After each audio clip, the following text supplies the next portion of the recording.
Welcome back, everyone, to Issues of Faith. We have with us Judy Orr, Executive Director of the Catholic Charities Diocese of Nashville. We talked about helping to settle over 300 Afghan refugees. That's in progress. You're doing that. If you want to help, reach out. My question is, we're looking at the news now, and you're seeing the situation in Ukraine. What are you hearing about refugees? Are they going to come here from Ukraine? Well, there was an announcement made last week by the federal government that would create a path for some Ukrainians to come to this country. It would not be in the same fashion as the Afghan evacuation, all in one fell swoop. Normally, again, people come through for many years, so it's possible that some of the Ukrainians would enter the actual resettlement program and arrive in several years, so we wouldn't get them through that program. In other cases, they may have the ability to come because a family member already living here can sponsor them. We also know that there are Ukrainians living in this country because they are either in school, they may be training for a profession here in graduate school or whatever. There is a path for them, as well as family members who might be able to come here. We understand those to be somewhat temporary, maybe a year or two until Ukraine is restored to peace again. But right now, we are not expecting any Ukrainian refugees at any time soon.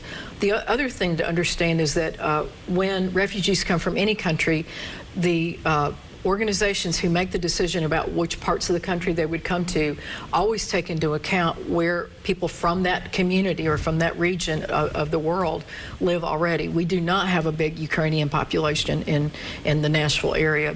Most of that is in the Midwest and the upper Midwest.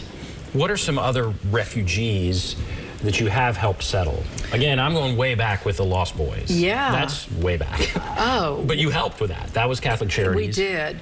So, what are some others? Yeah. So I mean, I like to say we help displaced people, and sometimes it's in our own community, but our program got started 60 years ago. We are just now entering the 60th anniversary year.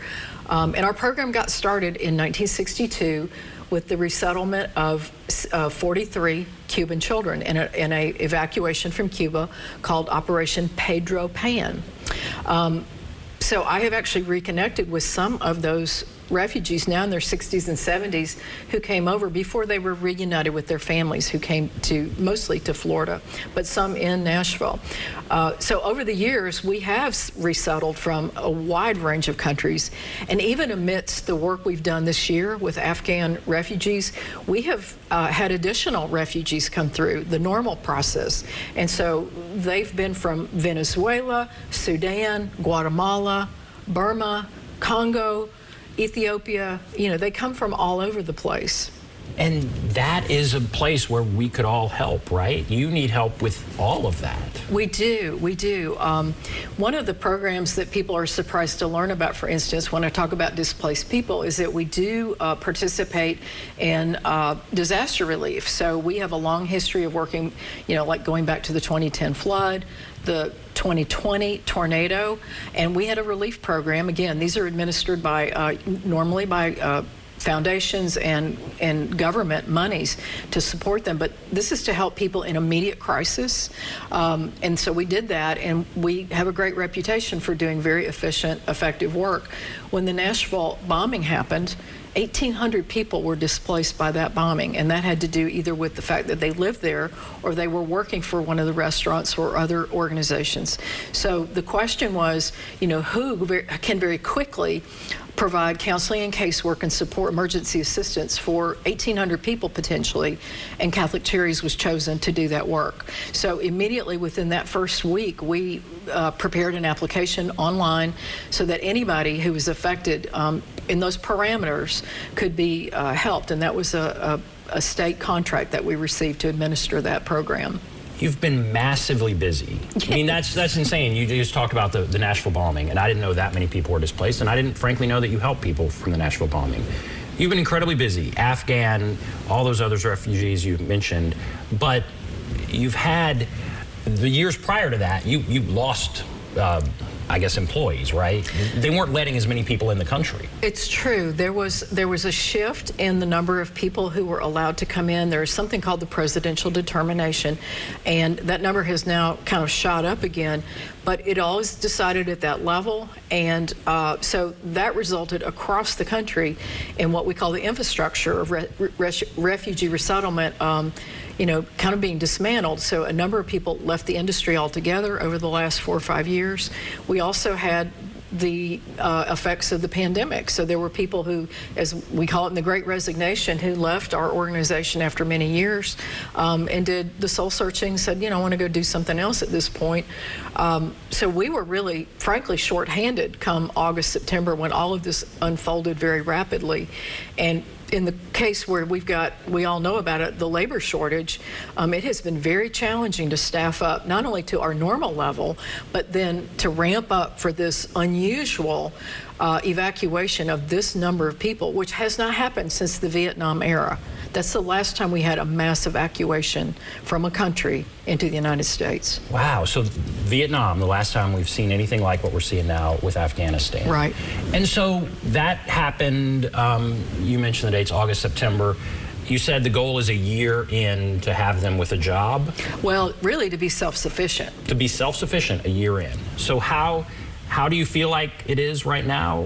Are most on that path, or what would you say? Oh yeah, every one of them is on a good path. There's no problem with jobs in this city. Plenty of opportunity there. Transportation is a huge problem. Even housing. I mean, the question came up is, could Nashville absorb more Afghans as they might be bringing more over? Right now, with the challenges we all know about in the housing market in Nashville, we are feeling less than confident about being able to accommodate more people right now. Well, that's too bad. Yeah. Why do you do this? Gosh, our faith calls us to welcome the stranger. It is a scriptural imperative. And, just as it says in the Bible, you were once strangers in the land of Egypt. So, this is the golden rule. I don't care whether you're Catholic or whatever your faith tradition is, or if it's none. It is imperative that we help our neighbors. And is there a story that kind of stands out to you? Maybe you don't have to give a name or anything, but is there a story that stands out to you of somebody you've been able to help here recently? We have so many incredible stories, as I said, not only of people who are coming as refugees, but people who are displaced all over. I will tell you one story, and it's not a recent story, but one of the I'll call them my alumni. So we have many of our alumni, people that we have helped over the years, who want to give back, which is just the highest form of love, hope, and healing is our tagline. So when you want to give back after you have been helped, that is beautiful, incredible. So I met this man. He had emigrated or was a refugee back in the era in the 90s when Syria was under siege. And so his description to me, he was a young child. He said, we were living a middle-class life. I was the oldest of 6 children. We had 48 hours notice of a chemical attack. And he said, my parents each took a child in their arms, and I held the hand of my 5-year-old brother, and we ran for our lives with nothing.